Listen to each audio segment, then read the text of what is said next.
Oh, okay. I'm actually live. All right, that's great. Okay, guys. Coach Vaughn here, reformed narcissist. Yeah, I might not look it at the moment, but I used to be a hardcore narcissist, meaning here I operated the way a narcissist does. And finally, I managed to find a way to cure it. Okay? And I'm hoping that I'm able to explain about narcissism to other narcissists. But more importantly, I want to help people who are associated with them, abused by them, and also wants to know why they do what they do. As a form of closure. Okay, before I start my explanations today, I'm going to take at least the first 15 minutes to talk about different things that I find interesting. So people might be able to join in the talk. Maybe 10 to 15 minutes. Right, before then, all right, anyone who has joined the chat, I urged you to just chat whatever you want at the side so I can answer it. In the meantime, I'm going to get a cup of water so it'll feel a bit better. So the talk is going to run whatever, how long that I feel that I can run. Okay.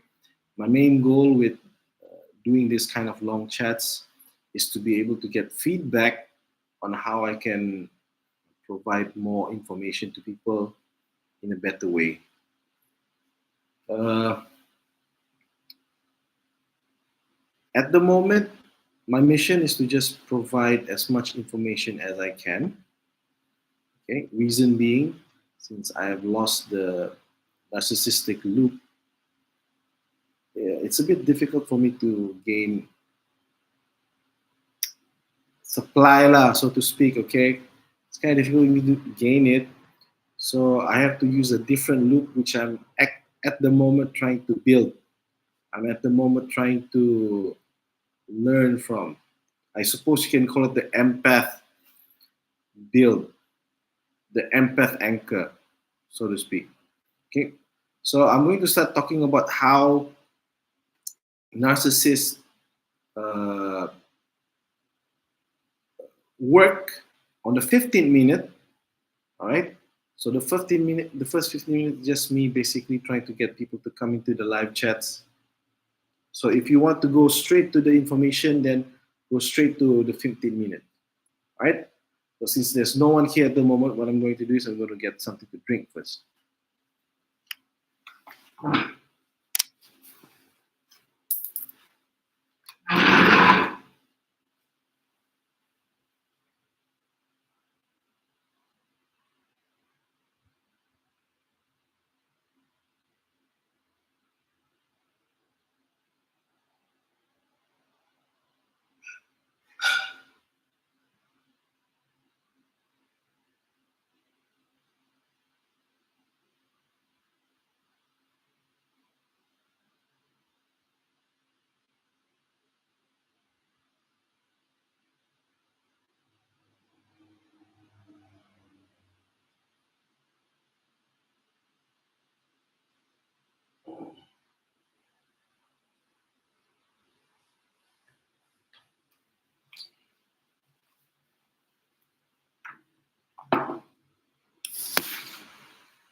All right. Thank you for your patience. Okay, so as I mentioned before, the information is going to come on the 15th minute. So the first 15 minutes, just me doing weird stuff like maybe checking my phone, maybe just drinking. All right, what I'm trying to do on the first 15 minutes is just wait for people to come in, give me feedback while I'm talking. And in the meantime, I'll just ruminate on certain things that I find interesting. Okay, so the main thing that happened to me after I released the anchor that helped me to becoming a narcissist was trying to find a new loop. Okay, so I assume this is the new empathic loop lah. All right, so this need to help people, I assume. Now, something weird happened to me today. So I usually walk back and forth, back and forth, just for a form of exercise. It's past few months. And during my walks, I found a guy who literally had three flat tires at the same time, and he stopped at the side. Now, what happened was I immediately went there to try to help him out, which I would not usually do. So I assume, it's the empathy neurons firing, telling me that if I was in that situation, I would appreciate someone going there to help out. So I did. Of course, I went there, okay, introduced myself, check out the cars and everything. I offered to send him back home if he wanted to, because it was, I think, 2 or 3 o'clock in the morning. It was difficult to find Grab, and even if he did get a Grab, probably is going to be expensive, which is a very weird feeling. It's a very weird feeling, huh? I did not get any rewards yet for this thing. So usually when I'm doing what I usually do, I feel certain compulsions, right? So I understand this compulsion as well. It's just that the compulsion is towards other people. Well, for me, before this, the compulsion is usually directed towards me, towards my needs. This one, I'm like directed towards other people's needs, which is very disconcerting, which is very, very weird. Okay. In any case, I offered to help him. I told him, you know what, I'm going to go back and get my car and I'm going to pick you up. Now, it took me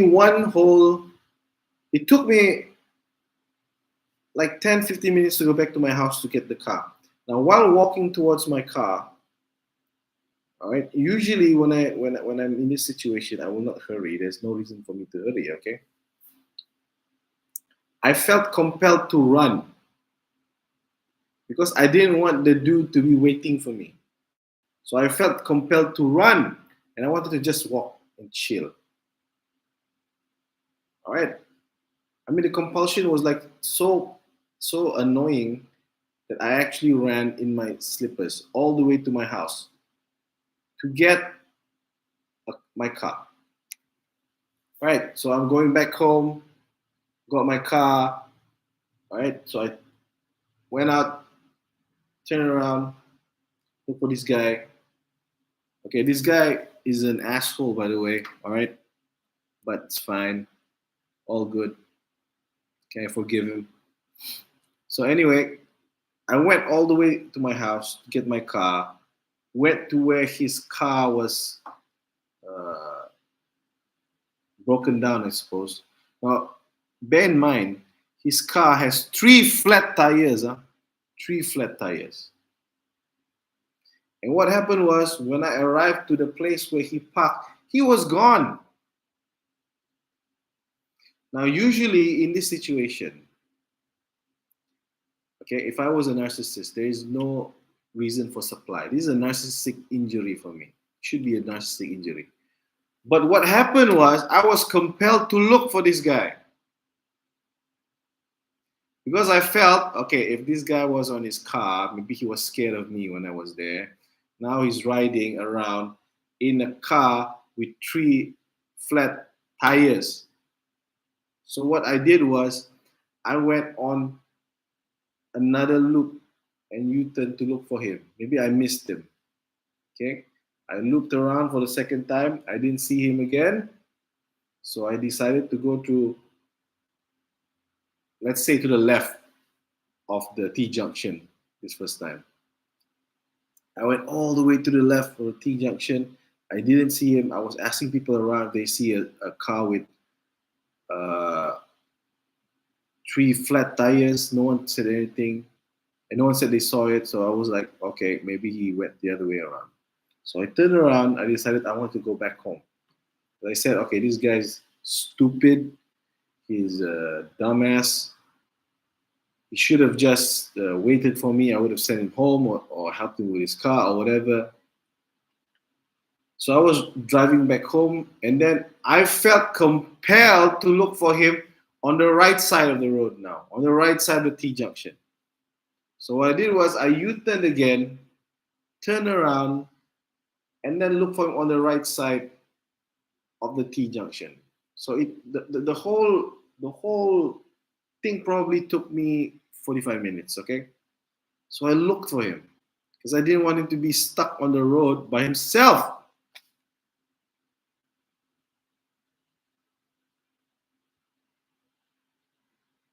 So it's a bit annoying in a sense that I'm trying to help him so much, and then he's just gone. I mean, I think I had, okay, maybe think is not the right word, right? Because if I was thinking, I would have left this guy a long time ago. More like if I felt, okay, maybe felt would be the better word, right? If I felt like this guy was being have the same empathy to me as I had the same for him, he would at least wait a little bit for me to go over there and tell me, you know what, I do not need your help.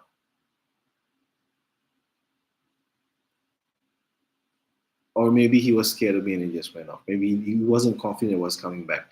So see what's happening? I'm actually making excuses for him. I'm actually making excuses for this guy. So then I went to the right side of the road, looked for him for another 10 minutes, and I decided to say, you know what? I tried my best. I looped 4 times, and I think it's okay for me to say I've done my best and went back home. It was crazy. It was a crazy loop. And tell you what, there was no rewards. I didn't get anything. I didn't get the high that I was expecting from completing a loop. It was nothing. All right. So I went back home, okay, prayed and everything, chilled out a bit, and now I'm here. Right. Okay. So that's my weird thing about empathy, lah. Empathy. I guess this is empathy, right? Maybe one of these days we should talk about it. Now, this is a really horrible loop. I don't know why you guys want to live in this horrible loop. Okay, when I was a narcissist, the loop was familiar. I can close it quite easily. Not really a big deal. Okay, yeah, it might look weird in certain ways, but the loop closes easily. But for this particular uh, loop, okay, I'll explain about loops later. This particular loop, it doesn't feel like it can close properly because it's, what do you call this? I'm not used to the alchemy of it.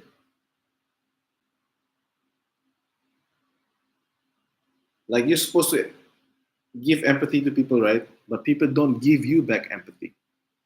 It's horrible. It's a horrible loop. Now I went from what I felt was a horrible loop. I struggled to get out of it. I tried my best. I learned every single thing about it that I could. And then now I'm so called free. I'm in the empath's world, right? Where's my promised reward? I don't see it. I don't see it so far. I open my phone, right? There's like shit happening all over the world. Now that I'm an empath, I feel this crap.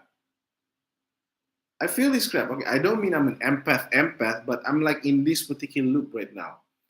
Okay, so meaning here my feelings are geared towards empathy. This is a horrible loop. So the first 3 days of my life, going from a narcissist into an empath loop is horrible. But having said that, like I said, my true anchor says Allah is benevolent, right? So we'll see. We'll see. At the moment, it looks bad, but we'll see. All right, 15 minutes have started. So we're going to talk about the anchor model, because the anchor model is the important thing before you want to understand about how narcissism works. Okay, so the anchor model states that your brain works in this way. All right, now it's in Sam Vaknin's book. Like, psychologists talk about this, but in terms that I feel it's too symbolic. Well, it doesn't have to be symbolic. It's simple. All right, so your brain works in this way. Okay, it needs a frame of reference for one. Okay, so because reality is chaos, you don't know actually what reality is. Okay, if we can assume that reality is all kinds of crap that we're trying to make sense, your brain's trying to make sense of. So it's trying to hallucinate for you. It's trying to hallucinate for you. It's trying to make you a physical reality so you don't go crazy. So in order to do that, it needs a frame of reference. So this frame of reference is what I call an anchor. Okay? You want to call it whatever you want, it's up to you. But I want to call it my anchor. All right? So you need a few different anchors. Now, my proposition for you, the first anchor you need to make first is what I call your true anchor. Now, what is a true anchor? Reliably, a true anchor is something that can withstand destabilization in any cases. Okay? So, uh, so that anchor has to be transcendence, lah, basically, all right, guys? It has to be transcendent. It has to be so powerful that whatever input you get, the anchor won't shake, right? The anchor won't shake, all right? All right, so having said that, now you have an anchor. Now the brain will use that anchor as a term of reference for whatever is out there and then create a reality for you, okay? So technically speaking, depending on what anchor you have, you probably see the world differently than me, okay? Now, this is how the brain, I believe, works. So whatever you do, whatever you think, whatever stimulus you get, whatever expression you do, the brain will take it up and then loop it back into your anchor. So if it matches with the anchor, your brain stabilizes. Meaning here, you are safe. What does safety means to you? Reward. Now, the more it loops and the more it, what do you call this? The more it loops, the more it reinforce the anchor, the more you feel safe. The more you feel safe, the more you feel better, the more you feel rewarded. Okay? Now, what happens if it gets out a stimulus, gets back, and it is not the same as what it expects with the anchor? Then you got a destabilized mind. And this destabilization, this feeling of not safety, is actually will be translated as pain. Okay? Okay, I'm just using these terms to tell you that the brain will try to either correct itself or not. If it feels safe, rewarded, then there's no need for correction. If it feels it's destabilized, then it'll tell you about it by causing you pain, lah. Get your attention, right? So you fix it, you course correct.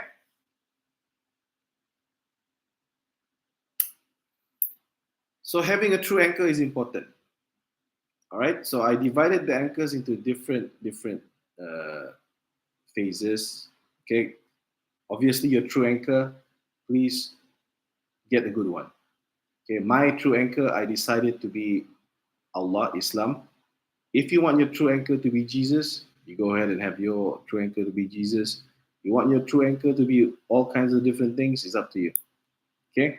So true anchors are transcendent. Then you have the lower anchors. Okay, the second level would be the physical observational anchors. Right, this is what we call the scientific things, lah. Right, what you can observe, what you can see. For example, in Buddhism, suffering exists. Okay, you can see, you know, it exists. Your brain can detect that. So when it sees suffering, since you already put in your mind an anchor that says suffering exists, then it balances the mind. Doesn't cause you so much pain because you already expect it to be that. But of course, if you only stop there, sooner or later you're going to think yourself into nihilism lah. Like, what's the point? Uh, Suffering exists, so what? I feel calm. Now let's just die. You know, something like that. Okay. There's also temporary anchors. So I like to think of temporary anchors like your relationships with people. So these are anchors which it's very helpful to have, but if they are gone, they shouldn't shake your boat so much. So relationship anchors, anchors to locations, anchors to certain foods, yeah, certain food, those kind of stuff, cravings, all this kind of stuff. Okay, I hope you guys understand about this temporary anchor thing, this anchor concept. All right, and remember, the brain works as a loop. It always will try to reinforce the anchor. All right, why? It's because reality out there is unknown. It's chaos, and your brain wants to try to make that chaos into something you can understand. That's it. All right, let's go back to the next stage. All right, now I'm going to tell you how a narcissist looks at what anchor it has. So this particular thing, when I'm talking about uh, narcissists, they have a very weird anchor, a very weird anchor. All right. So Sam Vaknin likes to call this the false self, the false this, the false that, but I like to call it the false anchor. Okay. Me personally, I like to talk about narcissism, but I have no doubts that there are other false anchors out there. But I want to just focus on narcissism because it's very extreme. The true anchor is transcendence. The true anchor is outside of you, while the false anchor of a narcissist is inside of us. Okay, I'm starting to sound like Sam Vaknin, whatever, all right? Okay, let's go on. All right. So now imagine me as a narcissistic kid. So I'm going to try to relate with my experiences and tell you how I became a narcissistic kid. Now, bear in mind, my life, for all intents and purposes, is good. It's a good childhood. It doesn't have any elements of what you would call abuse. It's actually a good childhood. But because of circumstances, what happens is I became a narcissist. Okay? Let's go into it step by step. Now, the first memory that I remember, okay, the first trauma that was caused to me from reality was when I was 2 years old. So what happens in 2 years old? I called up. I thought he was my dad. Okay, my mom called up. Was calling my dad on the phone, and I was really excited to talk to my dad. Why? Because I wanted to ask him for a toy. Because I was like really close with my dad, and my dad always bought me certain things, and I was really into robots that time. So what happened was when I was talking about when she was talking, I immediately grabbed the phone, who I thought was my dad, and I put it in my ear and said, "Dad, I want my toy." I want a robot toy. And I kept talking, I kept talking, I kept talking. And then I found out when the person responded to me, it's not my dad, it was my uncle. Now, for a 2-year-old, it doesn't sound like it's a big trauma, but it was a huge trauma because it shattered my reality. So, if you are a very sensitive person, even this kind of thing can traumatize you. Imagine that is my recollection of what when I was 2 years old. That was my recollection. So when that happened, number one, I felt pain. I now felt guilt and shame. So now the anchor is starting to shake. All right, starting to shake. All right. Now, if in Sam Vaknin's term, he feels yang mommy is supposed to be the what do you call this? The the anchor, right? The mirror. So I'll go to that later. I'm just going to use my example first so it makes sense. Bear in mind, my mother was a good mother, was a great mother, right? Was very attentive to me. So even with that situation happening, I still became a narcissist.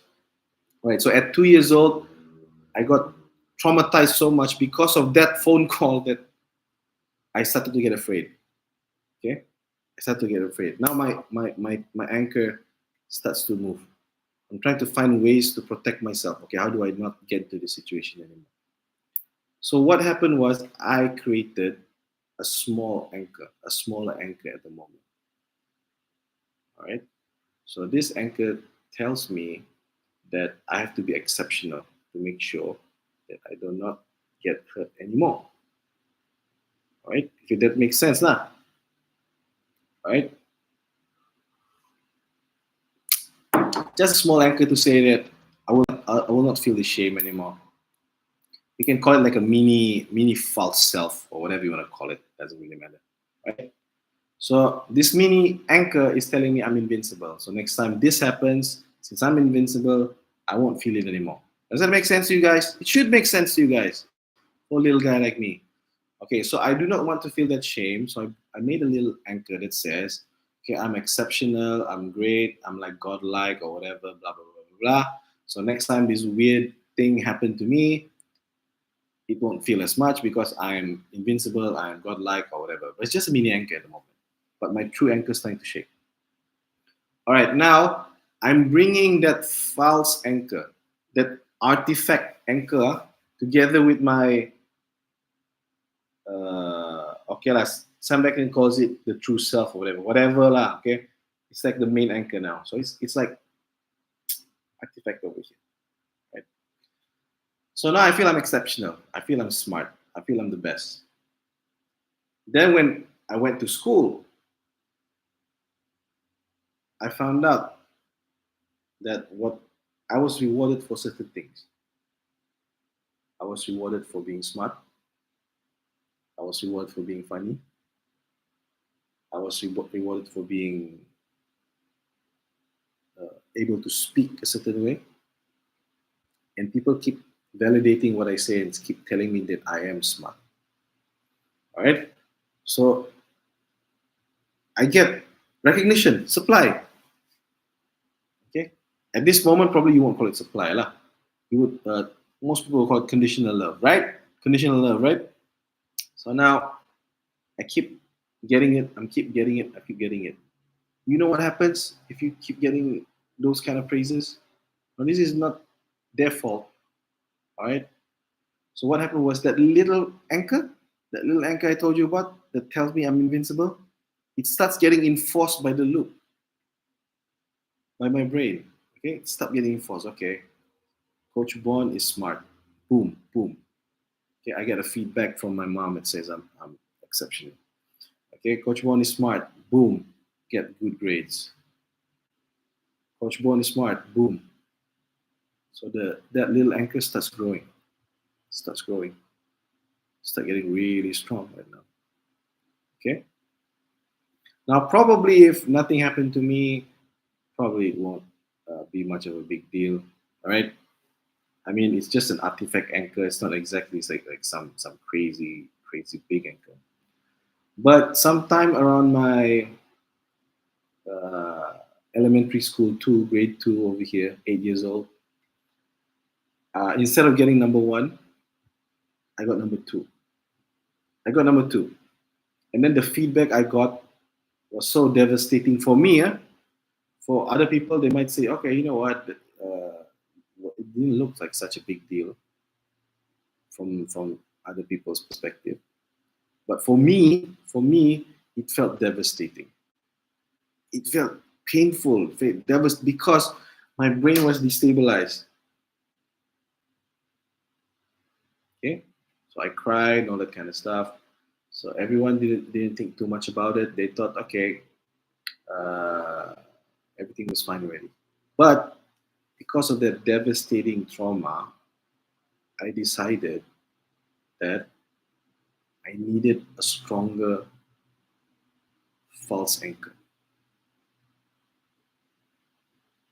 I needed a stronger false anchor. So now what happened was that little artifact false anchor starts growing. And then that true anchor that I had gets pushed down. It's not working. It's not working. To me, it felt it didn't work. It wasn't protecting me from what I wanted to be protected from. Right? I didn't understand what God was, right? At that age. It was supposed to be protecting me, but it wasn't. It didn't felt like it protected me. So now that anchor started going up, that narcissistic anchor going up, start pushing this one down. Right? And then the anchor is now not fully entrenched, but starting to take over. Take over. Now the problem is, uh, I was an exceptional person, an exceptional kid. Okay, I did very well at school, very well with socially. Okay, I did good in a lot of different stuff. So the anchor became stronger and stronger and stronger by far. Became really strong. Until at the end, I was just a narcissist after that. So you can become a narcissist not from abuse. You can become a narcissist just because you are an excellent kid, sensitive kid. The fact of the matter is, we live in a narcissistic system, so you will tend to create narcissistic kids, if that makes sense. In any case, after a while, I'm a narcissist. Don't know why, don't know when, don't know how, but eventually that false anchor became how I get my stability. Everyone got that? Okay, I know no one came into the talk at the moment, so I can't get any feedback, but hopefully some of you guys can give me a feedback and tell me whether you understand about this anchor system. Because the reason why I want to tell you guys about it is because it's one way, it's actually the way to protect yourself from narcissists. If not, it's so easy for us to destabilize you. Okay, anyway, let's talk about that because I really want to try to explain to you how narcissist thinks, because there's a lot of people out there thinks they know what narcissist thinks and think they can fight the narcissist. The only way to fight the narcissist is you gotta have a good anchor. That's it. That's it, bro. You got a bad anchor, you're done for. Narcissist will take you out like nothing. Okay, let's go on. Second part of the story. So you know how a narcissist is made. Now, my suggestion is you go to Seb Vaknin's book and try to read it. Okay. Now, if you guys feel you want me to explain Seb Vaknin's book in more simpler terms, I will do so. In any case, I hope you understand how I became a narcissist, which is, it's a no-brainer. It's pretty easy. All right. Okay. So every single time I do a talk, okay, I'm going to try to do it every day. I will try to talk about the anchor concept, and then hopefully people will start knowing how it is. All right. So now let's talk about why narcissists do the things they do. All right. Let's start. Narcissist. Now you create a guy who needs outside validation to uphold the false anchor. All right. So we need to figure out what the false anchor first is. So the false anchor, like I said, is telling me, I'm going to use me as a, what do you call this? Example lah, is telling me that I am godlike. Eventually, when enough reinforcement happens, the false anchor will actually tell me that I am godlike. I am the best, I'm invulnerable, I'm the smartest, or whatever it is, right? Depending on the narcissist, they will have all kinds of different things in their mind. Now I have that anchor already in my head. Meaning here, whatever happens, I have to uphold the anchor. That anchor has to be protected at all costs. Why? I will say what why at the end of the talk. Okay, but for now, let's just assume the false anchor has to be protected at all costs. All right, so here's the loop. Huh? So I'm godlike, I'm the best throughout the loop. I get the reaction, I manipulate people, I don't dominate, I show that I'm the best, I show I'm the fastest, I show I'm this, I show I'm that. Reinforces the anchor. The loop remains stable. And a stable loop means I'm rewarded. Okay? So the false anchor tells me I have to be godlike.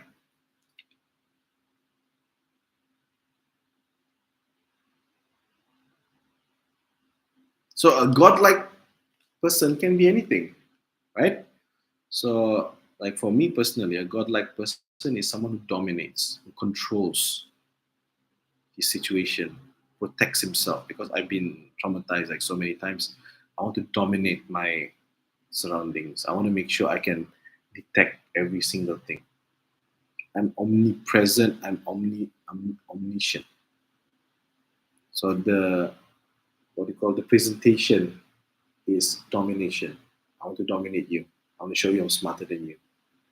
Now, if let's say in your mind, being godlike means helping the most people, for example, that's your godlike thinking, then you're going to do that. You know? It's not going to be empathic. I mean, you don't really care about other people. You just want to make sure that the false anchor gets rewarded, gets reinforced. All right. So it can show in different presentation, but for me, it'll show in dominance. Okay, dominance in studies, dominance in this, dominance in that. Okay, so I look like a very nice guy because also in my mind, a dominant god is also a benevolent god. So I'm a benevolent, dominant. What else? Huh? Benevolent. I'm dominant. I'm charismatic. All those kind of stuff. Now, what happens if you get a loop back that doesn't say those things to you? You get a loop back that doesn't say those things to you. So now I get a loop back saying I am not the best. It causes a distortion. It makes me feel bad. Okay, I need to course correct because now my anchor has been attacked. It has been proven false. So now I need to stabilize it by course correcting it. I need to show that I am dominant. So the first thing I would do is I would dominate the person who did this destabilization to me. In some way, lah, like put you down in some way, say certain things or manipulate you the way that I want you to do. So that gives me a sense of that I'm over you. So once that happens, what happens? Stabilizes, because now the loop is reinforcing the anchor again. And unfortunately, I'm very good at that, at dominating. So now the anchor gets stronger and stronger and stronger. All right. Now, if you guys can understand that concept, okay, try to imagine someone going around, okay, trying to dominate, trying to just be annoying, trying to say he's the best. Okay. All right. That's pretty easy to figure out, right? Now, what if that person? I was in a very protected uh, home. Okay, it was a very good structured. It was a support structure where everyone gave me this uh, feedback that I'm the best. Now, what happens if I get out of that structure? Right. So in this case, I went out from my house, from Sabah, from my friends to university. So now I'm among people who are smarter than me. Because I went to medicine. People potentially smarter than me, better than me in certain things, and it caused me a lot of pain. I couldn't find ways to what do you call this, to regulate myself properly. Right? I didn't feel godlike. So in that situation, what would you do? You can try to dominate people. You can try to keep doing that, and if you're good enough, probably you can do it. But come on, man, you're not that. I mean, logically speaking, we are not that good. So a narcissist creates a very elegant solution. An elegant solution. You don't need to dominate everyone. You just need to dominate one. Okay, just need to dominate one. Okay, and this person you dominate has to be the greatest person in the world. It has to be that. Okay, I'll tell you why. But in this case, you just need to dominate one person. Okay, so this particular person will become the representative of the world. So you don't. So as long as you dominate this particular person, you dominate everyone. Okay, you gotta think about one thing about. Yeah, you have to realize one thing about narcissism. We're excellent at delusion, at changing anchors. We might not be able to change our true anchors and our false anchor. Pretty bad at that. We can't do that. But we're excellent at changing the other anchors. We're excellent at changing the temporary anchors. We're excellent at changing the observational anchors. We're excellent at that because we have to. Whatever happens, we have to protect the false anchor.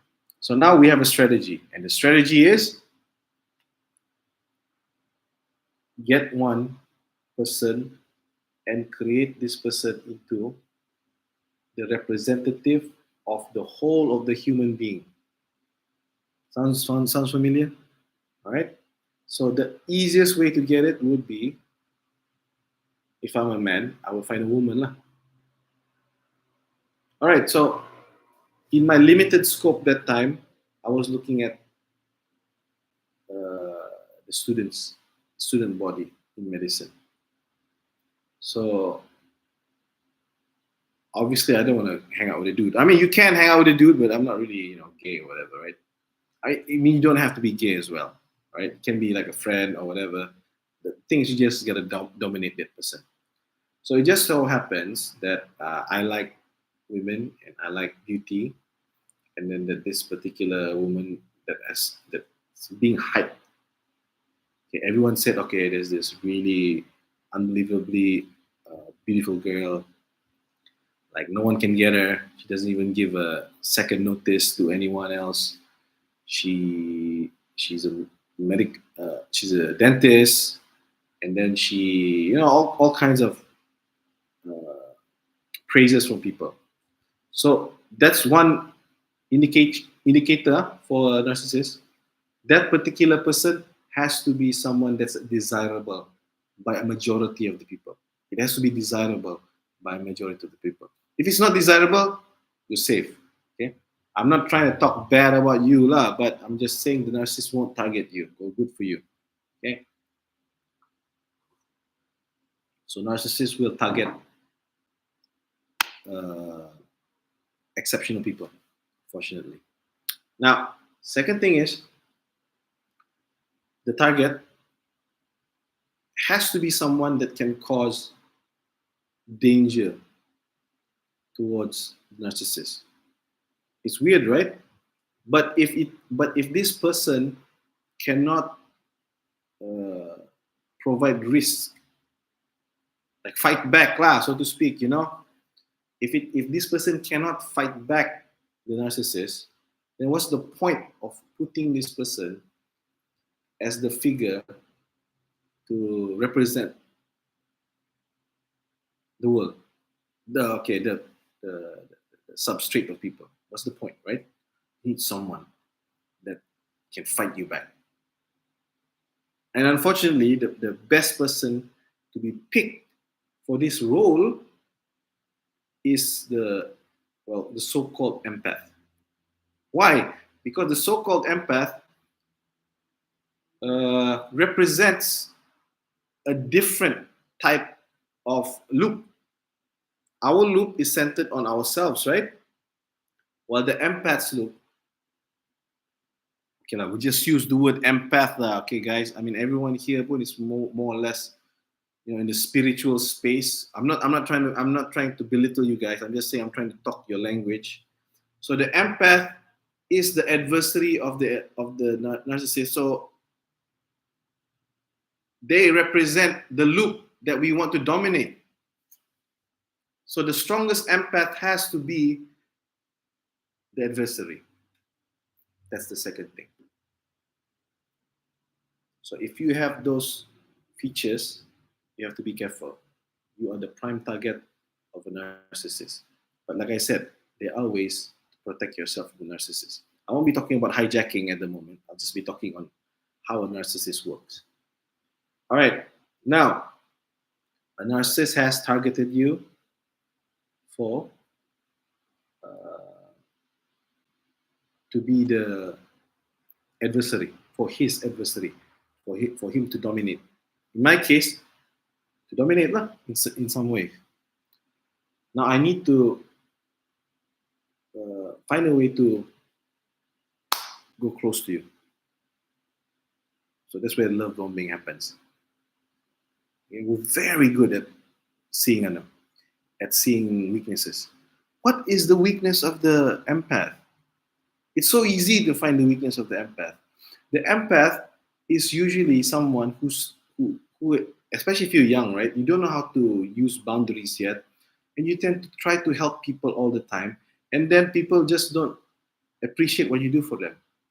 It's so easy to invade an empath. So you just go there and you just show your appreciation of what they are trying to do. That's it. Especially if it's a super empathic, even more. So now they see someone who comes in and then it keeps appreciating what they do. Uh, their struggles at their studies, maybe. The easiest one would be religion, all right? Another easy one would be how the parents treat them. I'm just saying, man, it's easy. All right, I'm not being flippant or whatever. I'm just saying that's how a narcissist operates. So now I managed to seduce you, love bomb you. You are now part of my stabilization loop. Okay, here's where the effed up thing happens. Huh? Here's where the effed up things happen. Now every time I go into the world, don't get me wrong. I would love this. I am actually loving this person, this empath. Okay. love, like real connection. Because to me, this person who I'm with is the one that stabilizes my mind. So the love is real. The love is real in an effed up way because that person is the one who's stabilizing your mind. It's just in an effed up way. Now I go into the real world, obviously, lah, because your anchor is weak. A narcissist anchor is weak. There's no way you are godlike, man. You're gonna get hit one way or another. You got narcissistic injury, and you need to get that fuel again. You need to get fueled up. You need to stabilize your mind, your loop, to get the false anchor strong. So what you do is you need to get it from your primary fuel. Okay, lah, I'm just using all these words. I hope you guys understand. If you don't understand, just ask me a question. From your primary fuel. For lack of a better term, I'll just use your primary fuel. Okay, here's how it's done. Number one, I need a fuel so potent that I immediately stabilize myself. So I have to satisfy certain condition. Condition number one would be the person I am dominating. Okay, don't forget, huh? My loop is that I am dominant. That's my loop. I'm dominant. I'm the best. I'm the nicest. All these things I have to prove to myself. So now I have to uh, extract it from the primary source. So like I said, certain conditions have to happen. Number one would be it has to be potent. It cannot be weak. It has to be potent, as potent as I can. And how is it potent? If the if the person that I'm dominating is as powerful as me, if not even more powerful, let that sink into your mind, guys. That is what idealization is. So now I have to take you into a situation where you become higher, if not the same, if not higher than me. All right. So that's the first effed up thing that happens. Now I have to satisfy a second condition. I have to dominate you in some form, some way. So now I have to devalue you. Is it effed up or what? I have to devalue you to show I'm dominating you. So now I already idolize you. Now since I need the supply, I need the fuel, I need to devalue you. Bang! I get my potent rush. I feel good again. Now I showed that I've dominated a stronger opponent, reinforces my anchor, stabilize my brain, feel good again. That's why you don't attack a narcissist. If you show as long as you show you're dominant, they will keep attacking you, man, because they know you're a potent source of what do you call this? Uh, supply. Why would they stop? They would get even more crazier. All right, I'm losing my train of thought. So anyway, you get devalued, and then the cycle continues, right? Continues, and eventually you just break down. You don't understand why this guy does what he does. Then you get to such a point where you are so broken down that you submit on demand. You know, hey, do this, do this. So now, for all intents and purposes of the narcissist, you do not give them any more rush. No more rush from you. The adversary that they've created to get that potent rush is defeated. So now when they try to go out and then they try to get a supply from you, right? Doesn't They don't get the supply from you because you do not represent these people anymore. You're broken. So what happens? You get discarded. Lah.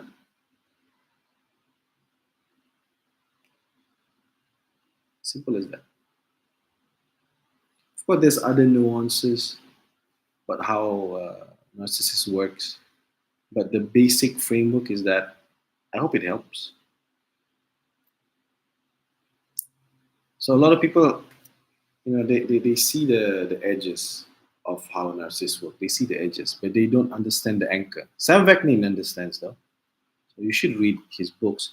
It's just that he says it in such a term that I feel makes people confused. I hope I'm making it more clear. I hope so.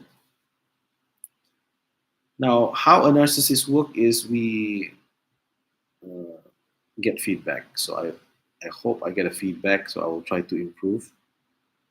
So here's some improvements that I will try to make. I'm going to put an AI generated thing in front of here just to get people to want to hear. I promised something, and at the end, okay, I forgot what it was. So you can just remind me, and I can explain to you what it is.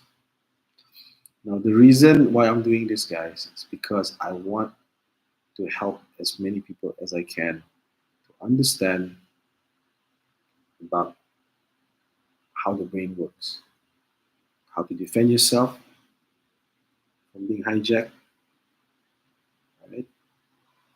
How to make sense of things, and how to close your loops. Because the brain just wants that. It just wants closed loops. You just want stability, right? And that's what I'm trying to offer. That's what I'm trying to do. So if any of what I say resonates with you, I would really appreciate it if you just take it.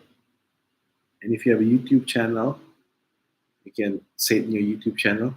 Obviously, you probably will be better at it than me because I'm like a neophyte at this. I'm not good at this. I'm good at what face to face, but I'm not good at YouTube kind of stuff. Just take what I have and present it outside there. Right? I know it's more fun to just show people fighting, punching, narcissists, punching super empath, this and that. Okay, maybe in the future I can talk to you about empaths as well as I get more used to being an empath myself. Uh, but I'm not an empath, guys. I'm not an empath. I do not work that way. So what I am right now is someone who was formerly a narcissist. So I know how to go to the narcissistic path. Now I'm learning how to go through the empathic path. So eventually I feel I'll be able to traverse both. I mean it's not really hard for me. So I'll probably traverse both. I mean building boundaries is like nothing also. Bursting boundaries not a big deal for me as well. But I don't want to do that. Okay, I don't want to do that. So what I'm trying to do now is I'm trying to figure out what. Okay, I will call you guys empath, right? Empath. I'm a rookie at this. I just came back after decades, so I'm a rookie. I'm just a 3-day rookie. So I want to know insights about empath.